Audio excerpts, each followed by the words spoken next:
Kamyonet û kesên di hundirê wê de di çemê zapê de windan. Kamyoneta ku 5 kes têde bûn, li ser rêya Hekarî û Çelê di kîlometroya 15 de ji kontrolê derket û gindirî çemê zap. Kamyon ji petokê nekarî derbas be û gindirî avê. Ajokarekî ku di wê demê de di rê de derbas dibû, bi vê yekê hesiye û xeber da rayedana. Gelek tîmên xilaskirinê û yên tenduristiyê hatin ciyê bûye. Di gel xizmên wan 5 kesên ku di çem de windan.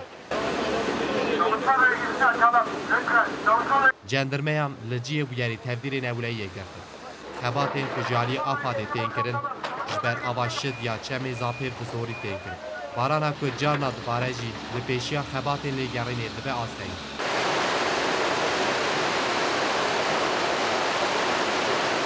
Lêgerîna bo dîtina 5 kesên winda hêjî dibûn.